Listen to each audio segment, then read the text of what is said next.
વિદ્યાર્થી મિત્રો, આજે આપણે પુરવઠામાં વધારો ઘટાડો, પુરવઠા નિયમના અપવાદો અને કિંમત નિર્ધારણની પ્રક્રિયા વિશે આજે આપણે અભ્યાસ કરીશું. પરંતુ એ પહેલાં આપણે જે લાસ્ટ લેક્ચરમાં સમજ્યા હતા કે પુરવઠાનું વિસ્તરણ સંકોચન તેમજ કે જે પુરવઠાનો નિયમ એ આપણે યાદ કરી લઈએ. તો હવે આપણે જોઈએ તો કે પુરવઠામાં વિસ્તરણ સંકોચન ક્યારે જોવા મળે છે. તો જ્યારે અન્ય પરિબળો યથાવત રહે છે ત્યારે વસ્તુની કિંમત વધતા પુરવઠામાં જે વધારો જોવા મળે છે, એટલે કે શું પુરવઠામાં જે વૃદ્ધિ થાય છે તો એના કારણે પુરવઠાનું વિસ્તરણ કહેવામાં આવે છે. પરંતુ જો વસ્તુની કિંમતમાં ઘટાડો થાય છે, વસ્તુની કિંમત શું થાય છે, ઘટે છે, તો પુરવઠો કેવો થશે, ત્યારે ઓછો થાય છે.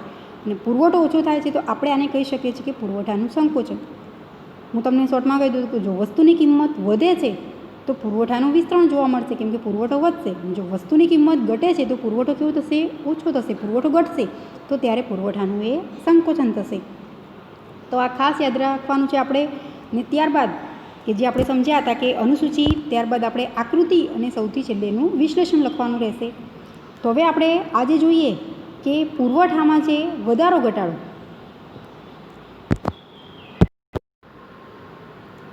તો ક્વેશ્ચન રીતે પૂછાશે કે પુરવઠામાં વધારો ઘટાડો આકૃતિ સહિત સમજાવો.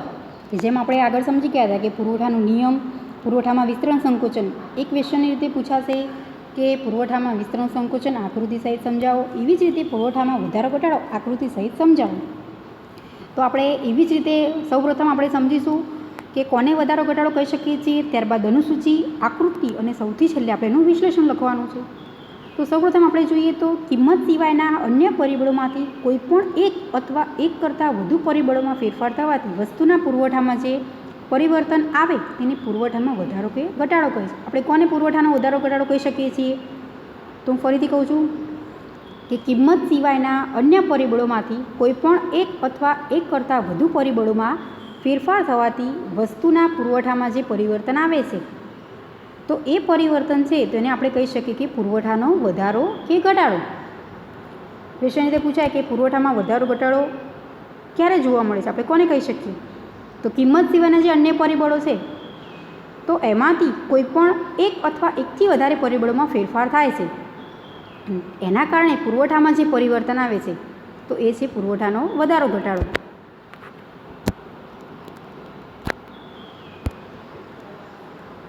હવે આપણે જોઈએ તો જો ઉત્પાદનના સાધનોના ભાવ ઘટે, ઉત્પાદન ખર્ચ ઘટે, ઉત્પાદન પદ્ધતિમાં સુધારો થાય તેમજ અન્ય વસ્તુના ભાવ ઘટે, સરકારની નીતિ પુરવઠો વધારવાની હોય, પેઢીઓની સંખ્યામાં વધારો થાય, તો તેવા સંજોગોમાં વસ્તુની કિંમતમાં ફેરફાર ના થાય છતાં તેના પુરવઠામાં વધારો થતો જોવા મળે છે. તો આના કારણે જે કિંમતમાં નથી ફેરફાર થતો પરંતુ પુરવઠો શું જોવા મળે છે, વધતો જોવા મળે છે.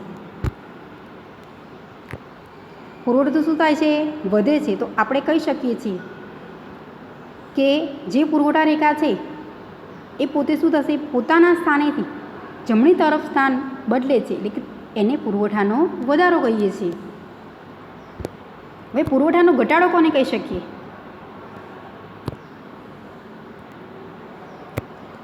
તો જો ઉત્પાદનના સાધનોની કિંમત વધે, ઉત્પાદન ખર્ચ વધે, અન્ય વસ્તુના ભાવ વધે, સરકારની નીતિ પુરવઠો ઘટાડવાની દિશામાં હોય તેવી માન્યતા ઉત્પાદકો કે વેપારીઓમાં ફેલાય તો એવા સંજોગોમાં વસ્તુની કિંમતમાં ફેરફાર ના થાય છતાં પુરવઠામાં જે ઘટાડો થાય છે તેના કારણે પુરવઠો કેવો થાય છે, ઘટતો આપણે કહી શકીએ છીએ.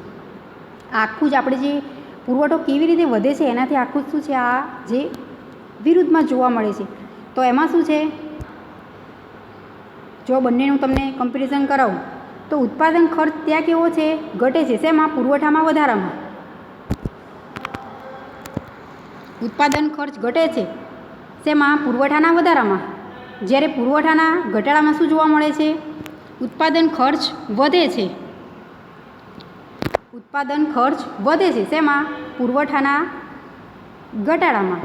ખાસ સમજવાનું છે બંનેમાં કે પુરવઠાના વધારામાં શું છે અને પુરવઠાના ઘટાડામાં શું જોવા મળે છે. તો હવે આપણે જોઈશું કે સૌપ્રથમ અનુસૂચિ, ત્યારબાદ આકૃતિ અને સૌથી છેલ્લે છે વિશ્લેષણ. તો આપણે સૌપ્રથમ જોઈએ કે જે મેં અનુસૂચિ લીધી છે કે પેનની કિંમત રૂપિયામાં છે પેનનો પુરવઠો છે એકમમાં દર્શાવ્યો છે મેં, તો પેનની કિંમત મને કેવી જોવા મળે છે? દરેકમાં એક સરખી જ પેનની કિંમત છે કેવી છે? દરેકમાં સરખી જ જોવા મળે છે. જ્યારે પેનનો પુરવઠો છે એ કેવો છે? અલગ અલગ છે. હવે આપણે જ્યારે આકૃતિ દોરીશું ત્યારે આપણને ખબર પડશે કે વધારો કોને કહી શકીએ છીએ અને ઘટાડો કોને કહી શકીએ. તો પેનની કિંમત છે દરેકમાં 30 રૂપિયા છે. મેં લીધી છે કે પેનની કિંમત 30 રૂપિયા છે. જ્યારે પેનનો પુરવઠો છે એ અલગ અલગ જોવા મળે છે. જ્યારે પેનની કિંમત 30 રૂપિયા છે ત્યારે પેનનો પુરવઠો એ 100 એકમ છે, 200, 300, 400 અને 500. આમ પુરવઠો અલગ અલગ જોવા મળે છે, પણ પેનની કિંમત કેવી છે? સ્થિર, એક સરખી જ જોવા મળે છે. તો હવે આપણે આકૃતિ દ્વારા સમજીએ.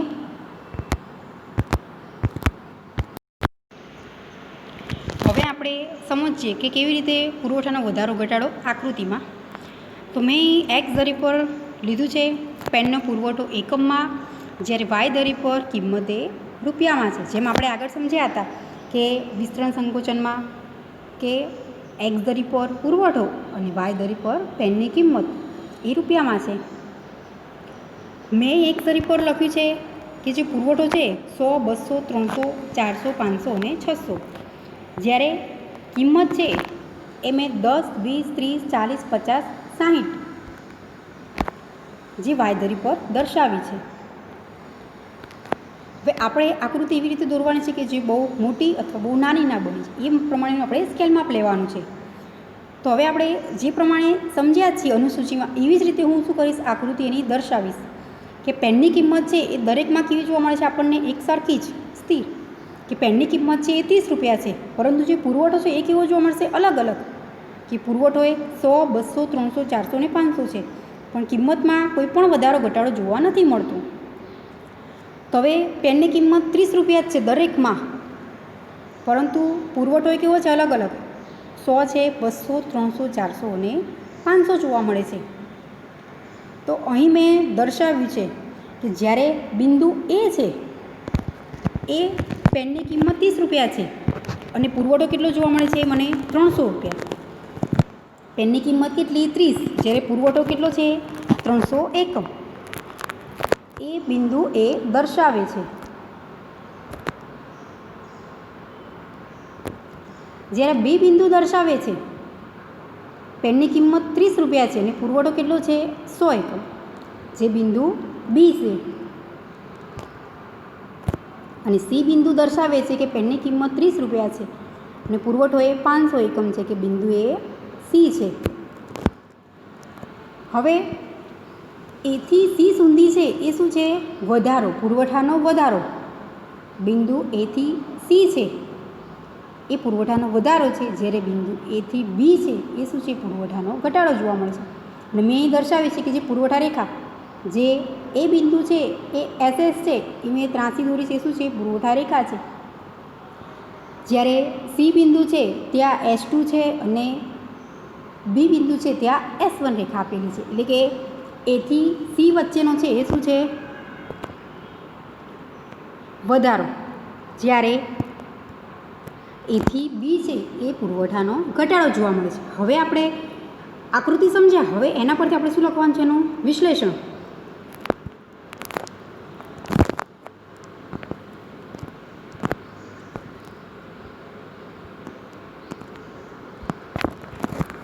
તો ઉપરની આકૃતિમાં એક્સ ધરી પર પેનનો પુરવઠો એકમમાં અને વાય ધરી પર પેનની કિંમત એ રૂપિયામાં દર્શાવી છે.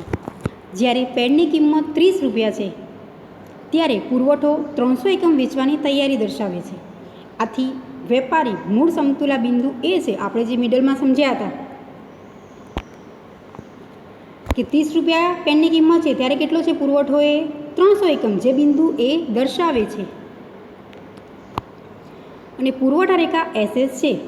જો પેનની કિંમત 30 રૂપિયા હોય ત્યારે પેનનો પુરવઠો 500 એકમ જોવા મળે છે, જે બિંદુ એથી સી દર્શાવે છે, જેને પુરવઠા રેખા S2 કહેવામાં આવે છે. આપણે S2 વડે દર્શાવી છે કે જેને પુરવઠાનો વધારો કહી શકીએ આપણે.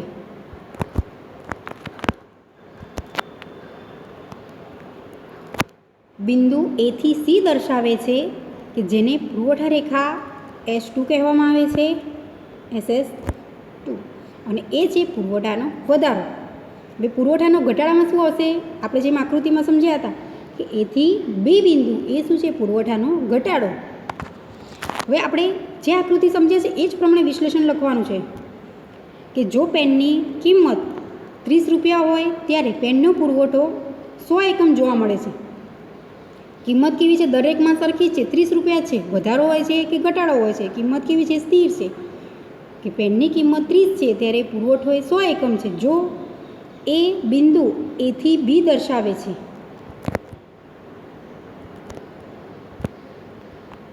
બિંદુ એથી બી દર્શાવે છે, જેને પુરવઠા રેખા S1 તરીકે આપણે દર્શાવીએ છીએ, અને જે કહી શકીએ છીએ પુરવઠાનો ઘટાડો. તો આમ પુરવઠાનો વધારો શું છે અને પુરવઠાનો ઘટાડો એ આપણે સમજ્યા કે સૌપ્રથમ અનુસૂચિ, ત્યારબાદ આકૃતિ અને પછી વિશ્લેષણ લખવાનું રહે. હવે આપણે જોઈએ તો પુરવઠા નિયમના જે અપવાદો. ક્વેશ્ચન પૂછાય કે પુરવઠા નિયમના અપવાદો સમજાવો. તો પુરવઠા નિયમ છે એ આપણે સમજી ગયા કે નિયમ એવું કહે છે કે કિંમત વધે છે તો પુરવઠો કેવો છે? વધતો જ જોવા મળે છે. જો કિંમત ઘટે છે તો પુરવઠો ઘટે છે. એટલે બંનેનો સંબંધ છે કેવો જોવા મળે છે? આપણને સીધું ધન જોવા મળે.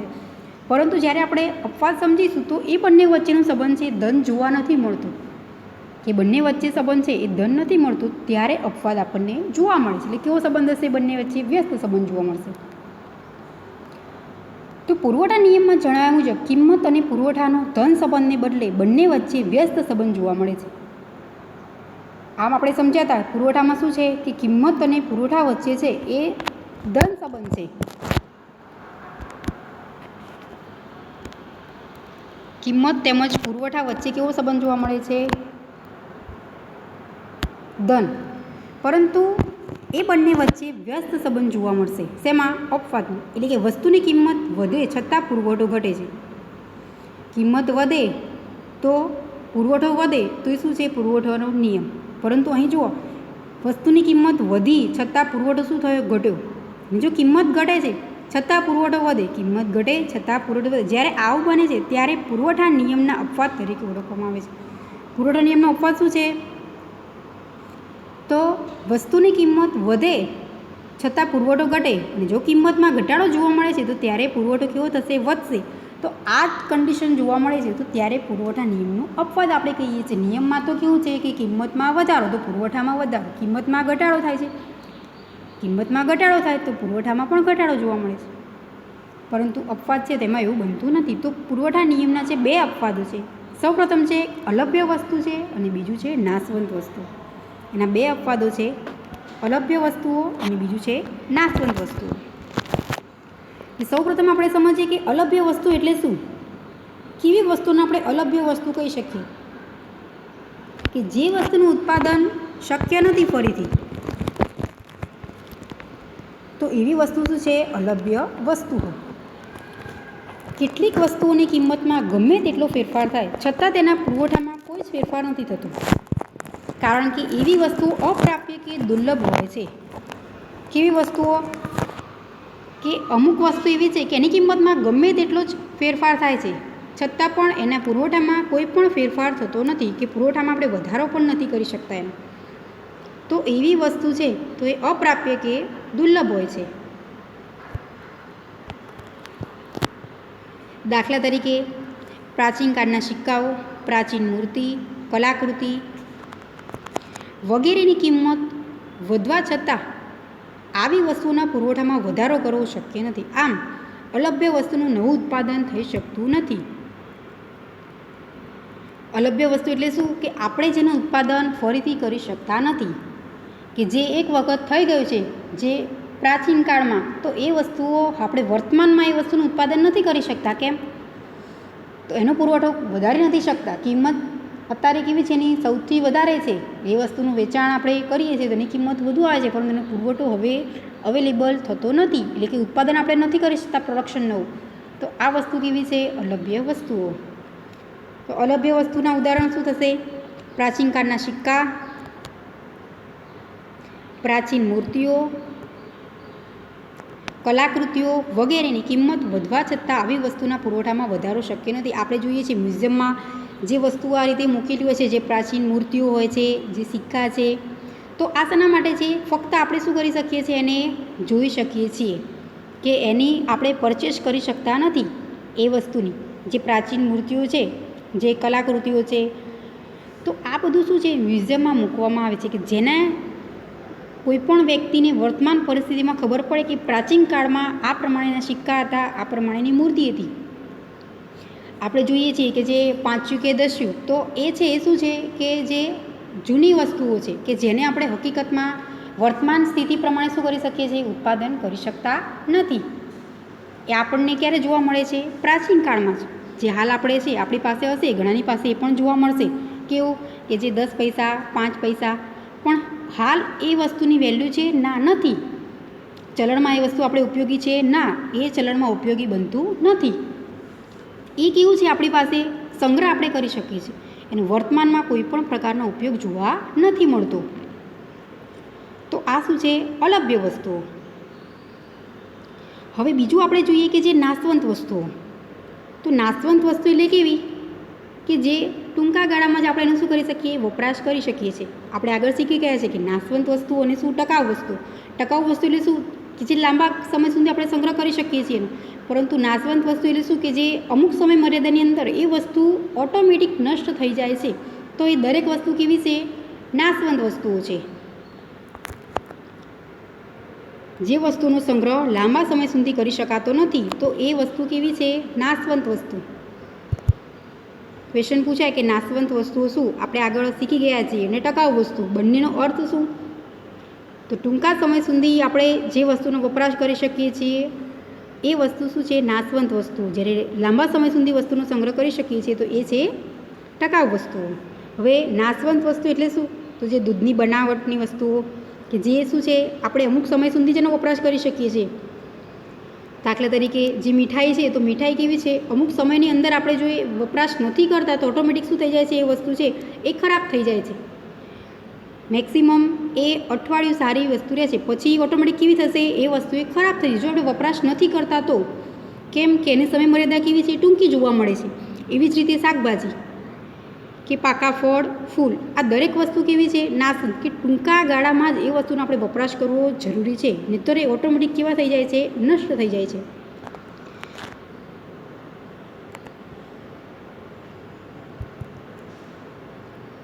લીલા શાકભાજી, પાકા ફળ, ફૂલ વગેરે નાશવંત વસ્તુઓ છે.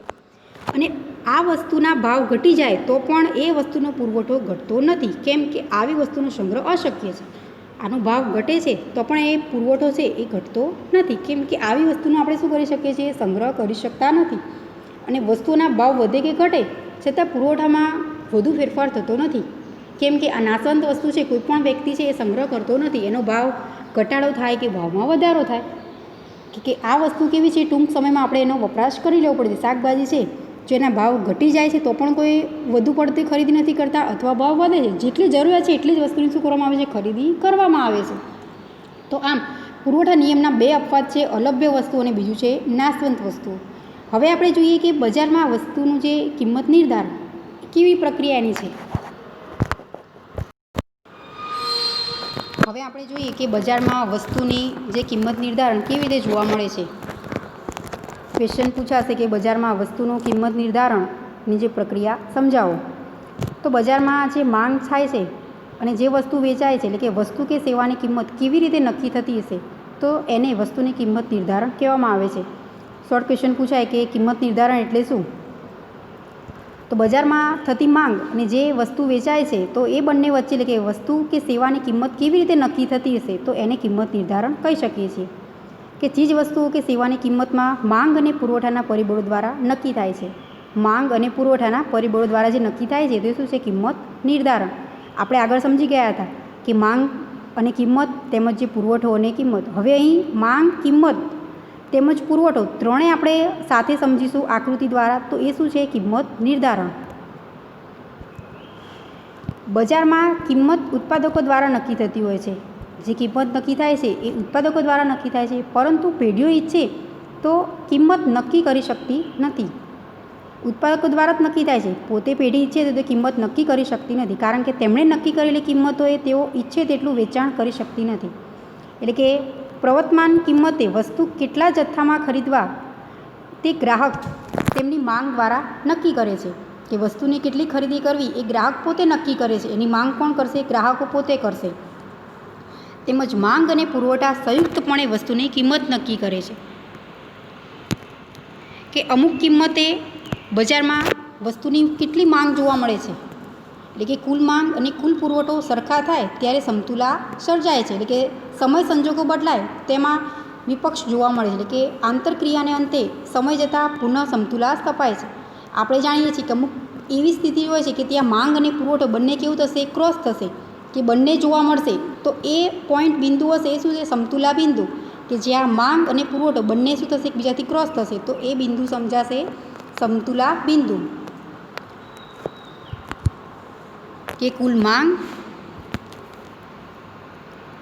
તેમજ કુલ પુરવઠો બંને કેવા જોવા મળશે? સરખા થશે. તો ત્યારે જે સર્જાશે એ સમતુલા બિંદુ છે. હવે આપણે જોઈએ કે અનુસૂચિ, ત્યારબાદ આકૃતિ સમજીશું. આગળ આપણે સમજ્યા હતા કે પુરવઠાના વધારો ઘટાડાની અનુસૂચિ અને ત્યારબાદ આકૃતિ. ત્યાં શું હતું? ખાલી આપણે કિંમત લીધી હતી અને પુરવઠો. અહીંયા ત્રણેય છે. વસ્તુની કિંમત છે, વસ્તુની માંગ અને વસ્તુનો જે પુરવઠો જોવા મળે છે. અને ત્યારબાદ આપણે એની આકૃતિ સમજીશું. તો વસ્તુની કિંમત છે એ રૂપિયામાં છે, વસ્તુની માંગ એ કિલોગ્રામ છે અને વસ્તુનો પુરવઠો પણ કિલોગ્રામ છે. તો વસ્તુની કિંમત છે 10, 20, 30, 40 અને 50. જ્યારે એની માંગ છે વસ્તુની કે 1000, વસ્તુની કિંમત 10 રૂપિયા છે, ત્યારે વસ્તુની માંગ છે એ કેટલી છે? 1000. અને વસ્તુનો જે પુરવઠો છે એ કેટલો જોવા મળે છે? 200. જ્યારે કિંમતમાં વધારો થાય છે તો વસ્તુની માંગ છે એ શું થાય છે? ઘટે છે, 800. પરંતુ પુરવઠો જુઓ, 200થી વધીને કેટલો થયો? 400 થયો. કિંમત વધી તો માંગ ઘટી.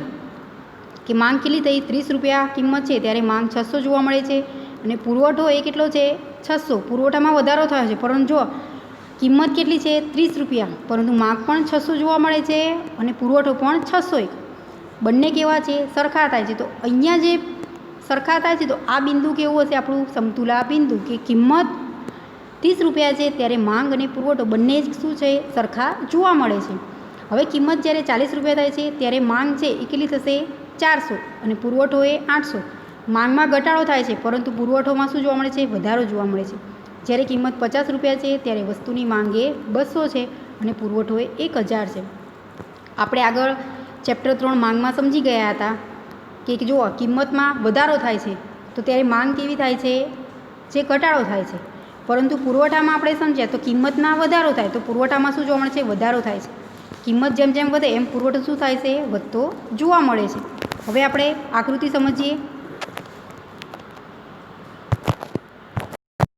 હવે મેં એક જરી પર અહીંયા વસ્તુની માંગ અને પુરવઠો દર્શાવ્યો છે. આમ તો આપણે પુરવઠામાં શું હતું? ફક્ત જે પુરવઠાનો વધારો ઘટાડો સમજ્યા હતા તો એક જરી પર શું આવે? પુરવઠો. જ્યારે વાય દરી પર કિંમત. પરંતુ અહીં આપણે જે કિંમત નિર્ધારણ સમજવાની છે તો એમાં માંગ અને પુરવઠો બંને જ છે. તો મેં એક જરી પર લીધું છે કે વસ્તુની માંગ અને પુરવઠો છે. જ્યારે વાય દરી પર મેં દર્શાવ્યું છે કે કિંમત એ રૂપિયામાં છે. હવે ત્યાં મેં લીધું છે કિંમતમાં 10, 20, 30, 40, 50 અને 60.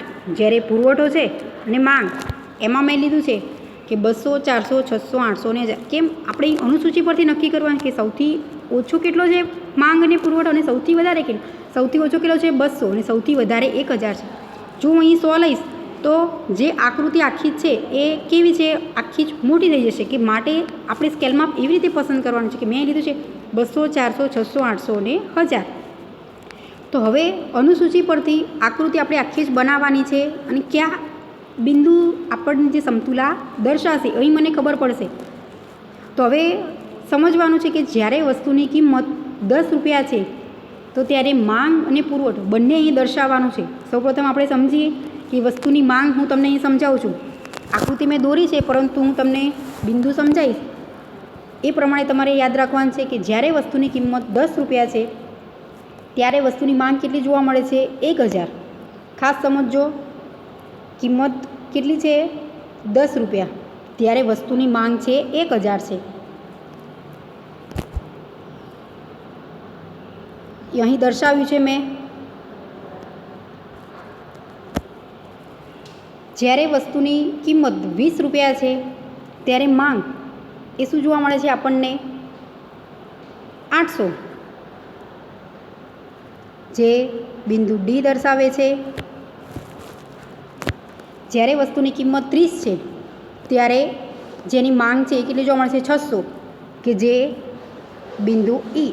આ શું થશે? પુરવઠા અને માંગ બંને ક્રોસ થાય છે માટે બિંદુ ઈ દર્શાવે છે.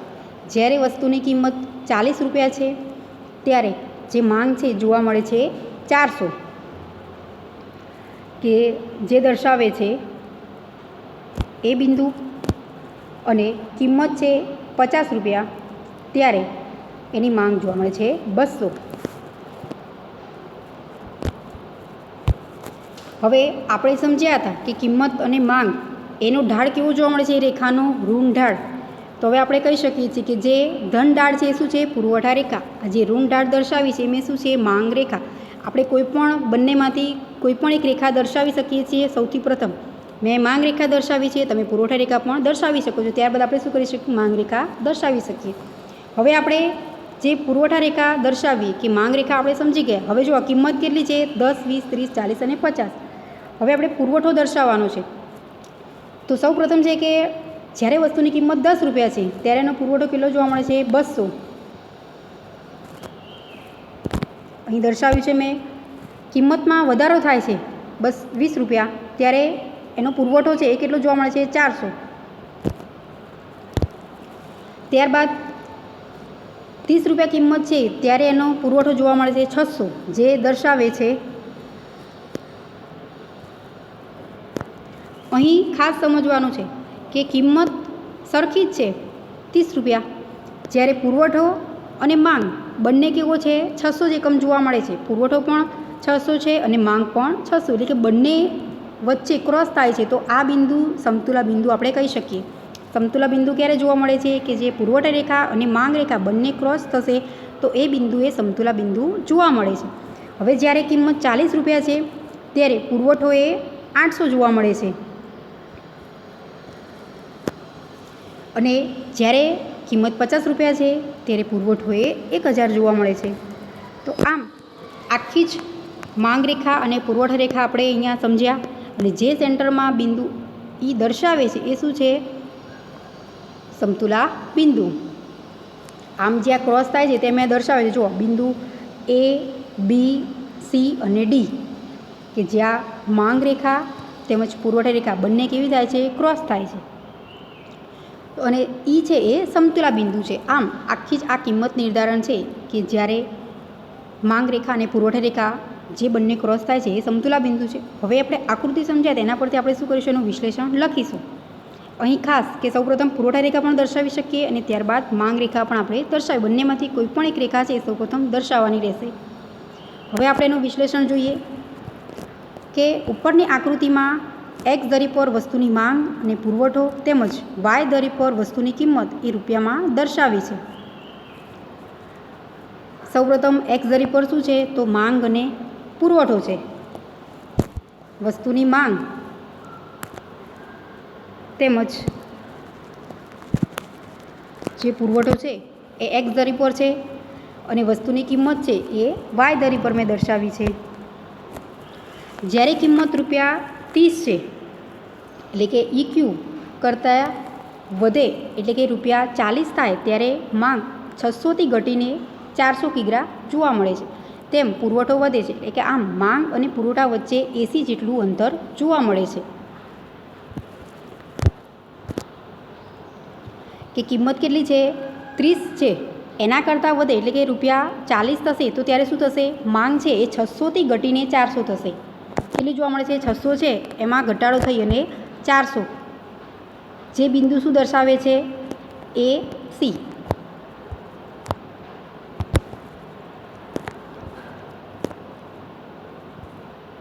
અને આને આપણે કહી શકીએ છીએ કે જ્યારે કિંમત રૂપિયા 30 છે, 30 કરતાં ઘટાડો થશે એટલે કે રૂપિયા 20 થાય. આગળ શું હતું? 30 કરતાં વધારો એટલે કે 40, પરંતુ અહીં સમજવાનું કે રૂપિયા 30 કરતાં ઘટાડો થશે. કિંમતમાં કેટલો થાય છે? ઘટાડો. 30 છે એના કરતાં રૂપિયા 20 થશે ત્યારે માંગ છે એ 600થી વધીને 800 જોવા મળશે. કિંમત કેવી થાય? ઘટે છે તો ત્યારે માંગ કેવી છે? 600થી 800 જોવા મળે છે. આમ પુરવઠો ઘટે એટલે કે માંગ અને પુરવઠા વચ્ચે બીડી જેટલું અંતર જોવા મળે છે. કેટલું અંતર જોવા મળશે? બીડી જેટલું અહીં દર્શાવ્યું છે કે બી અને ડી બિંદુ જેટલું અંતર જોવા મળશે. ક્યારે કે કિંમતમાં ઘટાડો થાય ત્યારે માંગ કેવી થશે? વધશે. અને માંગ રેખા અને પુરવઠા રેખા એ બિંદુએ જ્યાં છેદે છે, બંને એકબીજા ક્યારે ક્રોસ થાય છે? એ બિંદુ એટલે કે જે ₹30ની કિંમત નક્કી થાય છે અને આ કિંમતે વસ્તુની માંગ અને પુરવઠો ઓ ક્યુ જેટલા અંતરે છે એટલે કે 600 કિગ્રા એ સરખા થાય ત્યારે સમતુલા સર્જાય છે. ક્યારે સમતુલા સર્જાશે? કે બિંદુ ઈ બંને એકબીજાને છેદે છે તો આપણે એને કહી શકીએ છીએ કે સમતુલા બિંદુ. સમતુલા બિંદુ કોને કહી શકીએ? કે જ્યારે માંગ રેખા અને પુરવઠા રેખા બંને એકબીજાને ક્રોસ થાય છે તો એ બિંદુ છે એ સમતુલા બિંદુ છે કે જે ઈ દર્શાવે છે. પુરવઠા રેખા તેમજ માંગ રેખા બંને એકબીજાને શું થશે? ક્રોસ થશે તો એ બિંદુ ઈ કે જે સમતુલા બિંદુ દર્શાવે છે. આમ આપણે આખી સમજ્યા કે જે કેવી રીતે વસ્તુની કિંમત નિર્ધારણ થાય છે તેમજ પુરવઠાનો જે વધારો ઘટાડો અને પુરવઠાના જે અપવાદો. હવે આપણે નેક્સ્ટ લેક્ચરમાં સમજીશું ચેપ્ટર 5